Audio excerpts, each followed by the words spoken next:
Hello, homies. Today we have a return guest, Dr. Paul Theriault, who was also on episode 122 of this show when we spoke about triturations. And he is definitely pushing the limits when it comes to triturations, but also he has created an incredible body of work called The Table of Animals, which is what we're going to be talking about today. He has written several books on this topic. He is finishing off his book on birds, and you can actually get copies of these books at www.lulu.com. That's lulu.com, and you will find his books there. This was such a deep and interesting conversation. I really enjoyed it, and I hope you will too. If you would like to join the discussion, come and join the Homeopathy Hangout podcast Facebook group. Dr. Paul is in there as well, and you're always welcome to ask him some questions about today's episode. Thanks so much for listening. Welcome to the Homeopathy Hangout, where we discuss all things homeopathy from around the world. And now my mum and your host, Eugenie Kruger. Hello, homies, and a very warm welcome to Homeopathy Hangout. Today, we have our lovely return guest, Dr. Paul Theriault. Welcome back, Paul. Thank you so much for having me. It's lovely to have you back on, and it's been lovely to have you in our Homeopathy Hangout Facebook group. There's been a few members that have asked you questions in there. We've had lots of lovely feedback from your past episode on the show, and you just blew our minds with triturations. And that actually, your episode inspired me to reach out to Sally Moore, who's a homeopath here in Perth and who's done lots of triturations. And I actually did my first ever trituration with her. So it was just, her and 4 others. And we didn't know what the substance was. She did. We knew it was going to be a native Australian plant. And it ended up being the West Australian Christmas tree, which was really, really cool. Ooh. So yesterday, the triturated substance got sent off to Mike at Similimum in New Zealand, and he's going to be turning that into a remedy for us. And I think I'd be quite keen to do another proving of the substance after that. Maybe we can send you some too. That would be nice. How high did you go? It was do you know what's very interesting is that there was a lot of joking kind of around death. And at the time, I didn't think it had anything to do with the trituration, and kind of like the joke that we talked about, this sounds terrible, horrible ways to die. And that song, Dumb Ways to Die, kept on, it was kind of like a theme throughout the 2 days, because we did up to a C4. And right at the end, somebody said, it would be horrible to die by trituration, to be triturated. And I thought, well, crucifixion would be the most horrible way. And then when we found out the substance, at the time thinking it had nothing to do with it, but then found out the substance, and actually in the Noongar culture, the local Aboriginal native people, this is actually a tree where the spirit of their ancestors go before they go on to the next life. And so something that we thought had nothing to do with it turned out to actually have a bit of a theme to the remedies. So, and I had a really wacky dream as well. So yeah, it was, sorry, this is me just taking over, but I have to tell you about the wacky dream, because we did the first 2 triturations the one day and the next 2 triturations the next day. And that first night I dreamt that I was holding my cat in my arms, and my daughter said, "Mummy, look at Mishka." And I looked down at the cat, and it had this huge lump on its head. And the next second, the lump went down and blood poured out of her mouth and out of her butt. The next day, we went to this park, and my daughter bashed her head, and she had this huge lump on her head, and blood was pouring out the side of her head. And I'm like, okay, this is really freaky. So there's a bit of an element of clairvoyance to it as well. Possibly. It wouldn't surprise me. But yeah, I am looking forward to when we use the remedy again, seeing more. But we're going to get Sally on the show once she's written up everyone's notes and come and do a proper talk about it. I know Sally's been in touch with you because your work really inspires her. And yeah, I mean, you inspired me to do my first ever trituration. So thank you. That was a very long intro, but yeah, that's not what we're talking about today. And easily this can become a conversation about trituration. But what are we going to be talking about today, Paul? Because we had lots of our listeners. Triturations dominate everything. So, well, you had a lot of listeners reach out to you after the show asking you for more information about animal systems. Talk to us a little bit about that. You take the floor. So one of my projects that I've been doing that, strangely enough, I'm less well known for, but I think is perhaps one of the more important projects, is systematizing the animal materia medica. So I started this in 2014. I'd been in practice 3 or 4 years. I thought, this will be up a 300-page book or something. And it's at 3,000 pages a book. And 7 volumes. And I think it turned into a much larger monster than I thought it was. But it's been a really long time coming. And it has been founded in trituration methodology. Every group of animals I write about, I will triturate. So I will go and personally experience them myself. I'm like, oh, this is what this animal is like. And so I'm explaining this right now to kind of start spreading the word about, just like we have systematized various other groups in homeopathy, I have systematized the animals. And there's a number of people attempting to do this right now, and they're coming up with a lot of definitions and kind of divisions of the animal kingdom that perhaps aren't as zoologically appropriate. So there's a little bit of it. So I'm starting to do publicity and kind of like, all right, this is how the animal kingdom works. And this is how I've kind of divided it up, because I think just that basis in personal experience does kind of make the difference there. So actually, why do you, because we've had the minerals have been kind of systematized for a while now, and then the plants after that, but why do you think the animals got left to last? I don't know. And it may simply be like, that is the order of constitutions, isn't it? They always said the plants and then the minerals and then the animals and so forth. Kant even divided them up. These are so maybe that was just destiny or something like that. But yeah, no, I'm not sure why they were last. Animals are more complicated. They're not quite as complicated as plants. I mean, I do hope you one day have Michal Yakir on here, because Michal is just a doll. We've had several conversations to try and get her on. So believe me, I have tried. I will continue trying. I love Michal. I've studied with her extensively and collaborated with her in some of her triturations and from her next book. Animals aren't quite as complicated as plants, but they're very complicated. Like the periodic table, perhaps one of the reasons it came first was because it's easy. And there's a system in place already. Oh, mind you, I guess there's a system in place, like zoologically and botanically, a system in place. But with the minerals, there's the periodic table. It's all kind of set out there. So I can understand why that one got systematized first. It's very easy. Animals are more complicated. So with animals, so you need to know a little zoology to do this. But so animals, the basic division of the animal kingdom is a phyla. So a phyla is a group of animals. They've recently been reorganized into things called superphyla that go together. And when I looked at the provings of different superphyla, they shared a theme. They would be different elaborations of the same theme. So this actually made it so they're very easy to systematize them. So there are about 6 superphyla, and you just see animals as they as the superphyla advances, the consciousness kind of gets more advanced, and they move throughout the structure that we would call that Jan Scholten described and that Michal Yakir described. They all move through the same structure. It's just they move through it in a very different context, in the context of the animal kingdom and these 6 superphyla. 3 of which are actually pretty big. And what are some of the topics that your books explore, and what can people expect to read out of that, and when's it going to be done? I should probably ask that at the end, but I like to put the horse in front of the cart in front of the horse. Every volume except the birds is done. Okay. So I may go back and issue a second edition of some of them, because some of them I don't think I did justice to, and I got better at it, at triturating and everything after 8 years. But that's kind of it's been 9 years now. But they've all been published, and I'm currently working on the birds. I was actually, earlier this morning, I was transcribing Cuculus canoris, the cuckoo, which is a fun little remedy. And I'm doing some other explorations. The birds is going to be my most extensive book, so I'm about halfway done right now. So I'm how many of them have you, like the animals that are in there, have you triturated them all yourself? Surely not, because I mean, that would be gazillions. No, it was okay. But particularly for the mammals and the birds, I've done one from each group. Okay. So my bird book will have about 20 triturations in it. Okay. And people don't understand that the original bird book by Shore and Annika Hoagland and Judy Schriebman, to God rest both of their souls, Annika's still alive, but Judy and Jonathan have passed away, that was originally based in trituration. So all of those remedies in Jonathan Shore's bird book, the original in 2005, were triturated, and that's how they came up with those. So I'm just kind of elaborating that theme, and mine's going to have about 20 in it when it's all done.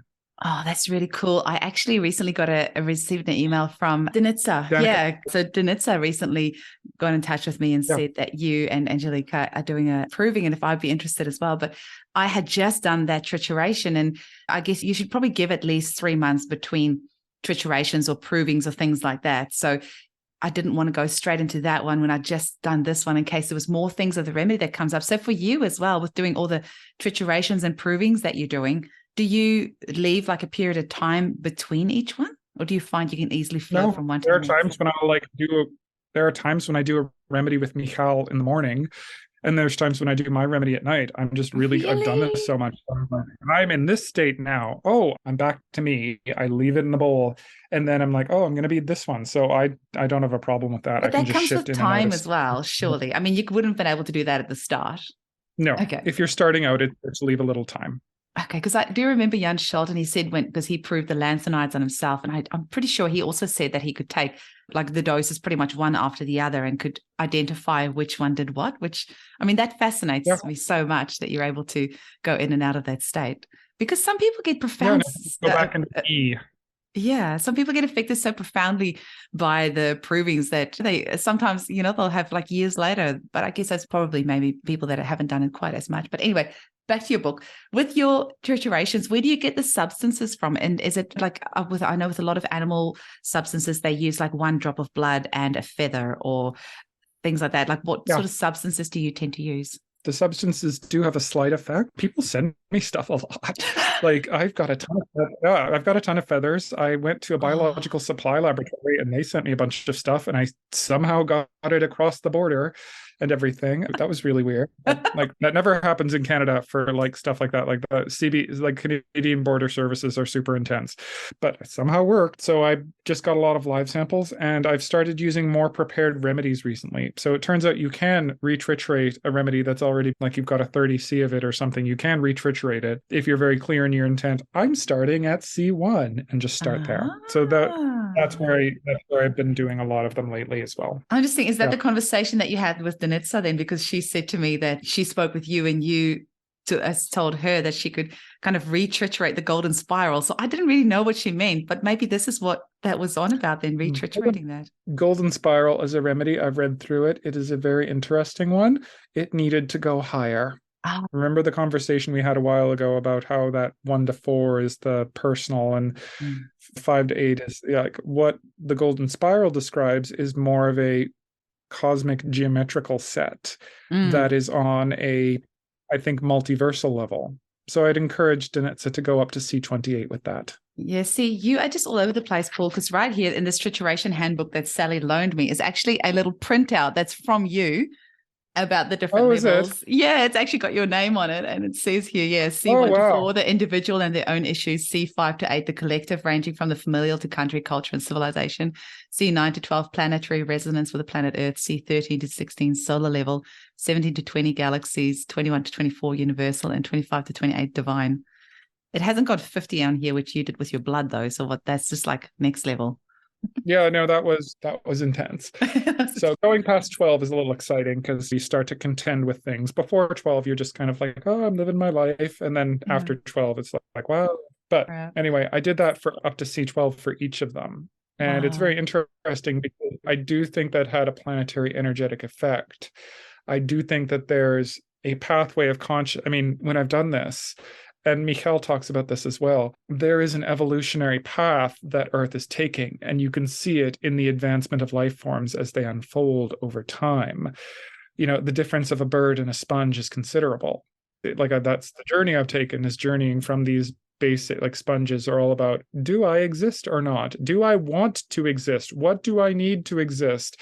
How do I fit my little spark of consciousness into this body and everything else like that? And there's not a lot there. There's not a lot of development there. A lot of beings who kind of have sponges, they've kind of gotten their energetic bodies shredded and they're just a floating spark of consciousness. And the sponge is the first leap back into the living kingdoms where they can rebuild and reclaim what they've lost, what's been space dusted and everything. So consider comparing that to a bird. because a sponge is the direct ancestor of a bird, even if it's separated by like 700 or 800 million years. And to a bird, maybe not fully, but vastly realized being, expanding beyond their body, expanding into these transpersonal, expansive realms that we use in the lower trituration levels, will often like attach to like the word freedom, or like space or sky or flying or anything else like that. They are getting attached to these realms outside of themselves, and this perfection is just like, it's a huge journey, and Earth has made it over the past probably 800 to 900 million years. And you see that, and it's just gigantic when you see the growth of consciousness between those two kind of polarities of the animal journey. And another question I have for you is, did you find that with all these volumes that you've written in 3,000 pages, that there was a journey that you went on to go from one superfiller to the next? Or did you just go, okay, I'm going to start here and end here? Or was there a journey in that as well? Oh, no. I'm going to start with the sponges and I'm going to end with the birds. It's just, I didn't know how long that was going to take or how many remedies I was going to do. So I'm still on that journey. I am most of the way through the birds now. I got about 10 left. And then I don't know. I've got some other projects after that. But I do think, so as a society, if you wanted to characterize us, we are in layer 6 right now. We are in this kind of, you might equate it to gold series, or to the mammals, or to Hymenoptera, the bees and the ants, or to the beetles, or kind of to the asterales in Mikhail's work. It is a concern with overall social functioning, with justice, rightness, and wrongness, and how everyone is treating each other, and so forth. We are firmly there. 100% we are there. We are moving to that next level of the birds, and also the butterflies and the flies to a lesser or to an equal extent. But I think we're really moving into that bird state where it is more an emphasis on individual fulfillment. What am I? Who am I? What am I put here to do? What is the thing that I bring to the reality that no one else can? There's this like ideas of destiny, of purpose and calling and everything. That is really the focus of the birds. Their freedom, their sense of expansion is falling into that, is doing that actively. So we are making that shift. Ironically enough, the recent infection that was going around was very much, it did, I think, as we all got infected. I don't know about you in Australia, everyone, like the infection rates in Canada have been virtually 100%. So you're living in a hermitage somewhere and have had no contact for the last 3 years, you've gotten it. By moving through that, we've kind of shifted a little bit. Like that particular infection kind of moved people, starts society from that place in column 6 to column 7, this new bird energy. So it is, I've gone on it, and as I've gone on it, society's gone on it a little bit. And I think there has been kind of a planetary energetic shift. Not a vast one, not everyone's there yet, but there's been a little bit of a forward momentum moving throughout this journey I've taken things on.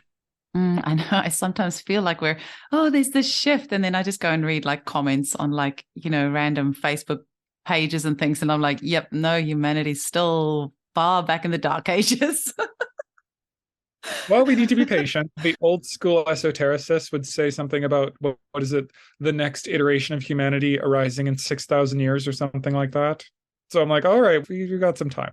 Or I'm not saying I accept that, but, we need to be a little bit patient. A shift happens over the course of centuries and thousands of years. And it's not going to be like nothing and next second it's there. It's going to be a journey, and it's going to be good and bad along the way. Can you maybe tell to us a little bit about the superfiller? What are they? What are the main kind of themes of each one? So we've talked a little bit about the sponges already. The sponges are one superfiller. We have 3 sponge remedies that are known in any great detail. I should have made more. I didn't. Maybe a reason for that, because they're Yeah. I think we need more of them. But the second superphyla is the cnidarians. So cnidarians are corals and jellyfish. So their whole thing is they are very much in that column 2, that layer 2. There's a barrier between me and the outside world. Their barrier doesn't work. It goes in and it like fries them. They're completely discombobulated by it. Often, and there's a lot of neurological stuff that goes along with it. One of the remedies that I added to the materia medica was Physalia physalis, because I had a bunch of cases of it. And when they get into that state of being frazzled, being like discombobulated by the outside world, they just go blank. I've seen it in a lot of people with like diabetes and blood sugar issues, and they just have blackouts. Like, well, apparently I was doing everything normally, but I don't remember anything. And I had a blood sugar low and I was just acting normally. And then I came out of it like 8 hours later and I'm at home now. I don't know what I did. So it's like that kind of weird blood sugar thing. There's a consistent thing there. And there's also a lot of brain injuries that occur. Mm-hmm. The other one is it's the ctenophora. So ctenophora are like jellyfish, but so jellyfish kind of go and they have this like whole body pulsing motion. Ctenophores, they have little tentacles all along them and they're just always kind of flickering all of the time. So they look like jellyfish, but they're completely different. There is one remedy that I made, Memniopsis macridi, and their whole thing is very much about, where do I want to go in life? Do I want to actively exert effort, or do I want to just kind of go with the flow, even though it might take me someplace nasty? So there's one remedy. I did it. That is what we got. I encourage people to prove more of those things. There still is one remedy in the materia medica, even though I did that like in 2015 or anything. So no one's taken up my challenge there. Those are the 3 small superphyla. The next 3 ones are the big ones. There is the first of which is the Lophotrochozoa. So the Lophotrochozoa are the worms, the mollusks, and several smaller phyla, and maybe the platyhelminths, which are like the tube worms or flatworms. So the mollusks really are the most well-known of these. And the whole issue with the Lophotrochozoa is the safe zone, as I call it. It is an environment in which people can live effectively, a good place. Just, this is what I need out of life. So in the more primitive ones, like the annelids, the worms, they're in layer 3. It's all about individuality. Who am I? They feel if they are going to get kicked out, if they just kind of differentiate themselves from the safe zone, they're in it. Like, oh, if I'm actually who I am I going to get kicked out of this? Am I still going to have access? And we see the reaction to that. Lumbricus terrestris is one such remedy, and there's this incredible guilt, this like feeling of shame about the self and everything. So I'm like, oh, I can't be me. I suck, and so forth. The mollusks are the biggest group in there. They've got, quite a few remedies. They're all about, they're column 4. They're all, I need to take responsibility for perpetuating this safe zone, this place where I can live. Well, crap, I can't. This is hard. So what do we have in there? Calcarb. People think of calcarb as a mineral. Calcarb is not a mineral. Calcarb is oyster shell. So I can't do this. I need you all to help me with this. I need this. I need my family to do this with me. Oh my, and you get all the fears of being alone, of being abandoned, because they can't possibly maintain responsibility for all of this by themselves. So that's very typical of that kind of bivalve thing. There's like a shutting down and a withdrawal because they just can't handle it. You've just like casually dropped like a bomb there, which I'm just like, how did I not think this through? But you're right, like calcarb is made from oyster shell, but we think of it as a mineral remedy. Now, calcium and calc, there is quite a bit in common there. Like they're not associated together for the wrong reason, but it's absolutely an oyster shell. But so our calcarb remedy is made from oyster shell. Unless, is there a different calc? There may be. Yeah, I'm just thinking I don't know pharmacy. Yeah, interesting. Okay. It's so blindingly obvious. And I'm just thinking, like, how do we always talk about it as a mineral remedy when it's made from an oyster shell? Anyway, that's all right. Leave that with me. I'll process that. This is one of the problems I have with some homeopathic teaching. So I think, Will Taylor used to always say we should call it Calcarea austriatum, something like that. Yeah. Just differentiate it. It's a good idea. Yeah. And then we go to with the snails, we get to murex. They do a very similar thing. So what is murex? Murex really gets themselves some protection. They actually succeed at getting themselves help. And they usually do through like sex. Like murex is typically someone who's got a sexual relationship with someone who's like big and tough and scary. And it's like, oh, this is my guy. He keeps me safe. Yeah. And everything. And they've got a lot of sexual dysfunction as well that tends to go along with it. A lot of like female pathology. Mm. And then we go to the most advanced mollusks, the cephalopods, the octopuses. What's our big famous remedy there? Sepia. Yeah, sorry, I told you I had to get up really early this morning, so my brain's only half functioning. Sepia, which I live on and which I prescribe all day long. So they are actually succeeding. It's like every cephalopod has an environment, like they each have a different one that's all about keeping this safe Is it zone an octopus in there. though? Because it's the cuttlefish, right? But is that classified as an octopus? It's technically not, but they're all cephalopods. So the Okay, word I was for going to say, because when you is said octopus, I'm like, okay. Octopus is a common word that people understand. Okay, so cool, like, gotcha. Yeah, because I'm just thinking like the cuttlefish has got its tentacles kind of floating behind it, but it's not like doing clever things like opening lids and all sorts of contortions with those tentacles, is it? They're cephalopods, but I'll use a vernacular word occasionally just to get the meaning across. So the octopuses, quotation marks, they're like each one has a different feeling. Like Nautilus, which is a very primitive one, it's all about social hierarchy. It's like, oh, I got to keep myself here and everything. Sepia, it's all about keeping that safe zone in the domestic sphere, in the home, which is why it's such a polycrest. There are a number of others that have different environments there. So you can see this safe zone, and then this group of animals journeys through it. They kind of advance through those layers or columns or whatever you want to call them, these phases of human development. And then they gradually become more advanced. And you can kind of see in the table, the more advanced the superphyla, the more advanced, like the closer they get to like kind of the end, you might say. The next is the ecdysozoa. So the ecdysozoa are the animals that shed their skins, not snakes, everyone but snakes. But the ecdysozoa are the animals that shed their skins. So the spiders, the insects, the molting thing, and the nematodes. These ones took me on a great journey. So the very primitive one, all of these concern an other. They feel themselves to be so super different than the rest of the world. There is nothing alike. There's like nothing in common.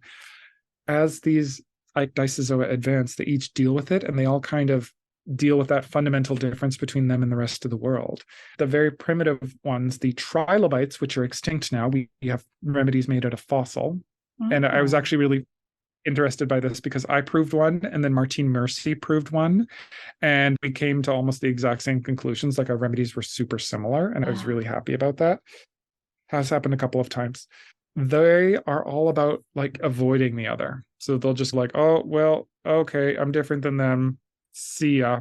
The one I did, Elrathia kingi, is about concealment. And Martine did another trilobite. I think she did a flexicalamine, and it had a different strategy. The next being the chelicerates. The chelicerates are the spiders and also the horseshoe crabs. They are going to make the outside world be like them. There's this forcing aspect of it. In the more primitive ones, like the scorpions, they're pretty direct about it. They're like androgynous. You're going to be the way I want you to be. You're going to be like me. You're going to do this, or I'm going to beat the living daylights out of you. I'm going to murder you. So there's a bit of that going around in the world at the moment. Oh, there is. That's actually pretty atypical among the scorpions. Others like Scorpio europea, their strategy is just like inconsistency. I love you, I love you, I love you, I love you. Then you do something, I hate you. They kind of go through that. They do that swing between them to get people wrapped around their fingers and everything else like that. And then the spiders themselves will actually employ deception. And as the spiders become more advanced, the deception becomes even more sophisticated until it reaches till it becomes really good in some of the house spiders and like Latrodectus and everything. So they're really sophisticated at manipulating people and getting them there. Your understanding, I'm just like hanging on every word you're saying, Paul, because like your understanding of the different superphyla and the animal, it's so amazing, because you can have a case in the clinic and it can be a case of, I don't know, anything like low self-esteem or something. I see quite a lot in the clinic, and there can be so many different remedies, but the subtleties of like why you would choose this remedy over another can be sometimes really hard to understand it. But it's so interesting chatting with you because you so clearly understand those very subtle differences of why you would choose the one over the other, which is it's really cool to listen to. Sorry, continue. Oh, thank you. So the next being the crustaceans. We don't have many, but they're all, it's like, oh, they tend to get like a little bubble around them. It's like, all right, there's an other. there's me, we're different. I'm going to have this only in this limited area. Everyone else get out. Mm. Very similar. You see that a lot in like Homaris and Asticus and everything like that. And next, there is the insects. The insects I so adore. They contact the other and they transform themselves thereby. They actually transform themselves into the other. There's that theme of transformation in them, and that in a certain way, they lose their difference. It is really beautiful to behold. And each kind of separate group of insects does so in a different manner. They each have a different domain they connect to the other in, a different reaction and everything, but it reaches its ultimate expression in the butterflies. Mm. And the interesting thing about the butterflies is the butterflies, they kind of move past that kind of column 5 other thing to they move to column 7, that fulfillment thing. They share that with the birds. The issue that they need to get that, achieve their purpose, to transform themselves, to really become part of like earth life and the world around them, is the issue of the plant that they host on. So in my book, I actually do have a little chart, and I have Michal Yakir's kind of schema in there. And like, these are the butterflies that we know that host on this plant. These are the butterflies that we know that host on these plant families. And it hooks up perfectly. Like, look at Acherontia atropos. Have you know that one, hawk the moth, death's head moth? Yeah, I've prescribed that one a lot. That is a scary remedy. Do you know what it hosts on? I don't actually. Sylvanaceae. Oh, of course. Okay, well, that makes complete sense now. Yeah, wow. Actually, the Acherontia I prescribed, the death's head hawk moth, that was I mentioned on the podcast a couple of times, but that is the death's head hawk moth that is on the movie poster for The Silence of the Lambs. And the theme of the remedy has a lot to do with being forced to do something they don't want to do. And I prescribed that a lot during COVID, especially when we had the mandates here and a lot of people were forced to take the vaccine. They didn't want to take it. And that remedy was transformational for so many of them. And of course, being a moth, it was quite interesting then later on, because the Novavax vaccine was actually ended up made with the cells of a moth. So, I mean, all of that, you just couldn't make it up. It was quite creepy. But you've just really, because we had a little chat about butterflies before we started recording, and I love prescribing the butterflies, but I haven't made that plant connection thing, which is cool because there's not much information out there on the monarch butterfly. But I know that the monarch butterfly feeds on swan plants, because we used to have some monarch butterflies and we used to have swan plants, and it was so beautiful seeing the caterpillars on there and then the chrysalis and the butterfly coming out. So I don't know any information about the swan plant, but it's got these beautiful, actually, I showed Amy that the other day. She said it looks like hairy balls, but it's got this fluffy thing on it with spiky things sticking out of it, which will be interesting because I often prescribe monarch butterfly for mothering and nurturing. And if there's issues with a mother or anything, like somebody might have had a bad childhood or bad relationship with their mother when they were young and they've never been able to move past that, some of the things that I might prescribe it for. But I don't know much about the swan plant. And there's not much materia medica on monarch butterfly. So you've inspired me to go and do some research. But the swan plant is, at least in the monarchs we have in North America, I'm not sure if this is true in Australia, are on the Asclepiadaceae. So the Asclepiadaceae are gentianales, also a column 6 remedy, but they're all like, we see remedies like Nux vomica and Gelsemium in there. And what are the other ones? Oh, those are the big ones. But the outside world, the social world and everything, bleh, like there's this automatic rejection. With that plant? With that plant family, they just it's the outside world. Ugh, yeah. Like there's just this visceral reaction against it. Like, I can't stand the world. Ugh. Interesting. And that's really what they. Okay, so that's so cool to know. And this is where the interconnectedness of it all and sometimes the overwhelmingness of it all is, of course, then every plant is made up of minerals, and sometimes it's worth knowing like, for example, bamboo, that's 80% silica. So if you have a mineral patient that's not, silica is indicated, but they don't do that well, then you might have to prescribe bamboo, which is 80% made up of silica. But then you look at the insects, I guess that goes for all insects, possibly not just butterflies. Every insect is associated with a plant, but many are.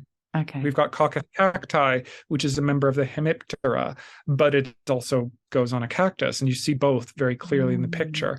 Same thing with Aphis chenopodium glauci. Actually, the Apis, the Chenopodium is very closely related to the cactuses. So they've got very similar pictures there. But yeah, no, plants, if you know to prescribe butterflies well, you got to understand plants well. But when you do, gorgeous. Like it's just great. And that is the ecdysozoa. The last remedy group is the deuterostomia. That includes the vertebrates, but it also includes things like the echinoderms, the starfish, and a couple of other things. And this one is all about consciousness. They bring consciousness to their particular domains of where they are. This ranges from, say, the fish, which bring consciousness to their immediate environments. This goes to the squamates, which are like the theme that me and Angelica eventually picked for the squamates. So the squamates are the lizards and the snakes. Zoologically, you can't really separate them, and homeopathically, you can't really separate them either. They're part of the same kind of thing. Is let my will, not thy will, be done. They're bringing consciousness to their own will, their own need to create things around them. Very similar to a spider, but coming from a different place. The spider's coming to the need to enforce things from this like frenetic place, like the outside world is crazy, versus the squamates, the snakes and the lizards. They're like, oh well, I need to make the world, and you in particular, usually their family, the way I want you to be, because my way is better. Like I love snake remedies. I think we have a nasty reputation of them, and I have a lot of snake relatives and patients and everything, and they're wonderful, loving people, but you just got to get over this, like, I want to do this is what I want to do, this is my will to do this. And if they're in a good state, they can be like, yes, I understand that. I get that on a deep level. And then you can do that. Versus the mammal. The mammals are like bringing consciousness to society to the extent that like, the archetypical mammal problem is that something is wrong with society. They are more morally advanced than the society they live in. And then they are getting into a huge conflict over that. I mean, my favorite remedy in that is like the first mammal that I proved there was Trichechus. So Trichechus is the Florida manatee. Okay. So they have an inclination. They have a sexual inclination that's not embraced by society. In the old days, you could think of like a closeted gay guy or a closeted lesbian or something like that. They have some inclination that society does not do, and they feel great shame over that. There's concealment. There's a lot of like psychotic discharges from the eyes, and potentially STIs as well. And when they do start to conceal it, it can get not just socially disapproved of, but it can become pathological. Imagine people who start to develop like just sexual predilections that become more and more extreme, things like porn addiction and so forth. It can become very, very pathological in that concealed thing. The healed state of the remedy is, this is what I am. This is it. It is not just for society to treat me badly this way. And their healed state is being open about this and going through that. All of the mammals have this. There's this fundamental issue of injustice. So people are doing something wrong to them. And how they deal with that is just how they navigate. Like, that's how they navigate life. That's how they navigate their thing. The healed state for them is to be like, this is not right. This is not just. I'm going to change this socially. Wow. That's a lot. Yes. You can see what this is. So there is this journey, and the birds, their whole thing is just contacting this energy beyond the self, going beyond just their small individual identity and achieving their purpose, figuring out what they're for in life, really expanding into that. The early, more primitive birds, like the geese, the chickens and things like that, they really are about kind of overcoming social obstacles to this. But the neo-avs proper really, really succeed. It's like I did a really good proof chicken feather. And chicken feather is like, it's the ultimate remedy for a Karen. It is the archetype of the Karen. They are people that are locked into this social system, and they have to adopt a persona to stay there, to stay involved in this, to stay as a part of society. This persona is just this hypercritical Karen-y one that is just super fake and everything else like that. and then they can maintain this and keep a distance between their true selves and this persona, but as health declines, they will not be able to do this. They become really hypercritical. They get fixated on controlling minute details, like, my God, you didn't get my drink right, I wanted an umbrella, not a straw. And there can be these huge displays of anger and everything else like that, until the end of their pathology, they can't maintain the persona anymore, and they get kicked out of their society, and they're alone and bereft. Their healed state is to be like, all right, well, we all need a persona to a certain extent. It doesn't affect them. There's the persona here. Maybe they adopt a couple of social mores or anything, but they are still themselves, even in the midst of that. Like, that's the healthy chicken state. I'm just giggling because I've got chickens, and it's really funny when you say that. Like, I'm just thinking of one hen in particular. I'm like, yep, I guess she would be a Karen. Yeah, it's the ultimate remedy for Karening and so forth. And there's a number of others that I've been doing right now. Like, I just wrote up flamingo and zinate and the mourning dove because they're the most primitive of the modern birds, the neoabs and everything. So I just wrote them up, and I'm writing up cuculus right now, which strangely enough didn't have much of it. So the cuckoo is a brood parasite, but that didn't show up in the proving I did at all. So I mean, maybe it shows up if people prove it, but it didn't show up like at all. So, and I was a little surprised about that, but that's very interesting. It's still a really good picture.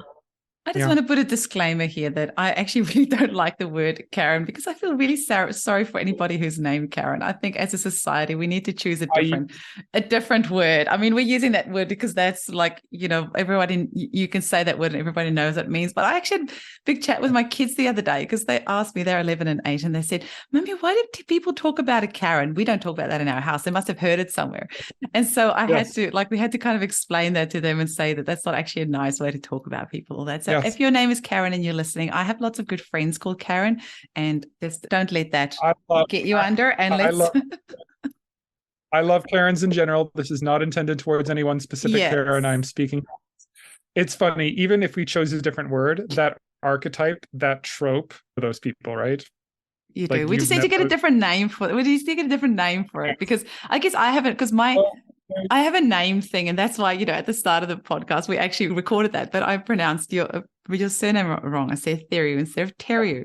And I have a thing with names, so I like to pronounce it correctly. It's probably, my name is actually Eugenie, which is, my mum called me Eugenie in South Africa. But then I discovered actually the French pronunciation is Eugenie. But then I came to Australia and it just got bastardized to Eugenie, and to the point where I've now accepted the name Eugenie, and I just call myself that because I just can't be bothered explaining it to people anymore. So I actually started out as a joke. My husband would call me Eugenie to annoy me a few years ago. And then I got to Australia and then everyone called me that. And now I'm just like, I've just embraced it and I call myself Eugenie. Yes. But anyway. So sorry to all the Karens. We just did a little side avenue there. This is not meant to be a personal slight. I'm speaking to the archetype. The archetype, not the name. Yes. I just wanted to say with this, I really like Peter Fraser's little booklets as well. And he's got this one here about spiders. And I was reading the intro here the other day, and I thought it's so interesting where spiders are based. Like, obviously you get the ground spiders as well, but that they're kind of suspended between the earth and the sky. They're in this weird little place. And I see them every night because we've got a lot of spiders out where I live. And at nighttime, they have their webs everywhere outside. And it's gone during the day, but at nighttime it's there. And this particular spider, which is exactly where I have to go feed the dogs, it's so annoying because every night I walk straight into his trap, and I should know by now, but and I do think it's funny. They're not of the earth. They're not of the sky. They're just somewhere kind of in the middle. You must have had just so much fun exploring all these different avenues and all these. I mean, you could really lose yourself in this, can't you? Oh, I never lost myself. I mean, so my personal remedy is a radioactive metal. Ooh. So a radioactive metal is you expand the self and you just need to keep the self together. Otherwise, I fragment into fatigue or explode. I think that constitution is very well suited towards this because I never lost myself by expanding into all of these. It was always just another way of being me that I discovered when I was exploring these. So I never had that problem. Well, so apparently mine's a drug remedy. So which one? I don't know if I want to say. Oh, I don't feel the need to say if you don't Only choose it. I wouldn't. I'll tell you afterwards, but I know like a lot of the listeners will go and look it up or wonder like why is that. But I saw Anna Vivak about a year Yeah. ago or so, and she prescribed this remedy, and actually it made perfect sense. And I have since prescribed the remedy myself to some of my clients, but I'd never prescribed it before, and so it was very interesting. So anyway, I'll leave it at that, but I'll tell you after. But yeah, no. So I've never lost myself just because that is my natural state, is always expanding consciousness and experiencing a new thing of that. And these were just new things for me to get into. And I am very good at turning them off. It's like, all right, you're staying in, I'm doing a bird now. You're staying in the bowl. Stay there. All tomorrow. Yeah. Well, we are very lucky that you are like that because now we can benefit from the amazing work that you do. And I'm so blown away by your work. You are so young and you're doing all this stuff and you still, like you've just told me before we started recording, you've seen 15 patients today. Like, I don't know where you find the energy to do everything that you're doing. It's mind blowing. I mean, I'm starting to take more time off now. I'm starting to take more time off. I was dealing with the chronic exhaustion there for a little bit. So I'm taking a day off a week now. So I'm good now. I feel a lot better. So my husband really demanded that of me. He's like, you know what, Paul? I'm like, all right, one day. And it turned out to be really good. So it's a lot, but I'm getting there. So. We're lucky when we have these people in our lives that bring us back to center or back to ground, because my husband's that person for me as well. He pulls me back when I'm just off into homeopathy la la land on 100 different tangents, and he'll bring me back. He's like, no, you need to be with us right now. And I'm so grateful to him for doing that.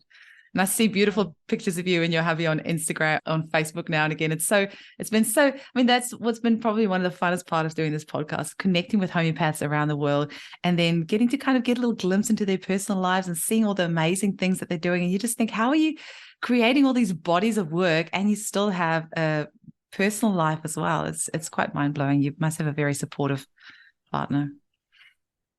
Well, it's funny because, like, if you don't have a personal life, I don't think you should be creating these things. If you don't have that foundation, what is it?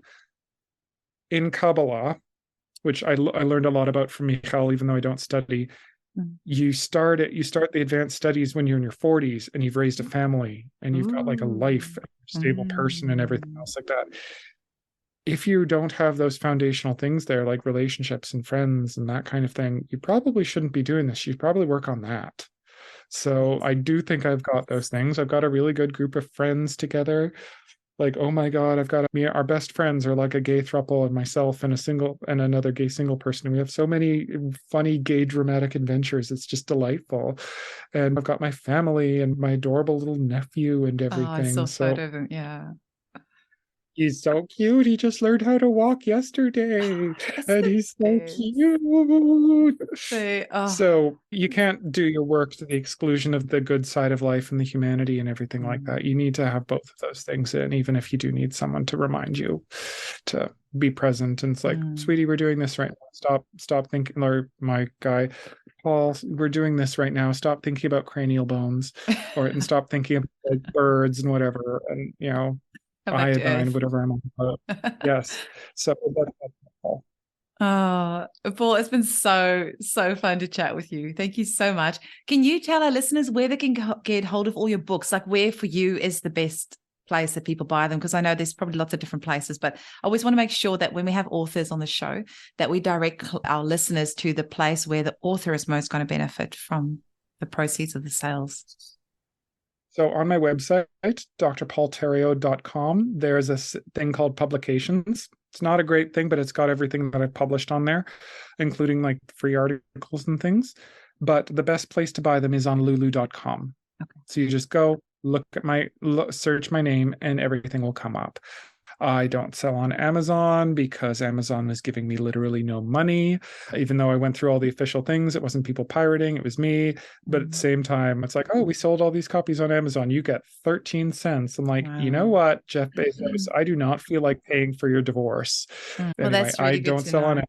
I've talked on the show before of the lovely Jill Turland. She turned 80 in November, and she actually hasn't seen any proceeds of the sales of her book for years, because a printer screwed her over and started selling fake copies of her book on Amazon. And so there's all these homeopaths around with copies of her book, which, are not the correct copies, and she hasn't received a cent from. So I now sell her books as well and send her a commission check directly from me. So just to make sure that, and she was so grateful. It's like the first time she'd received money from her book in years.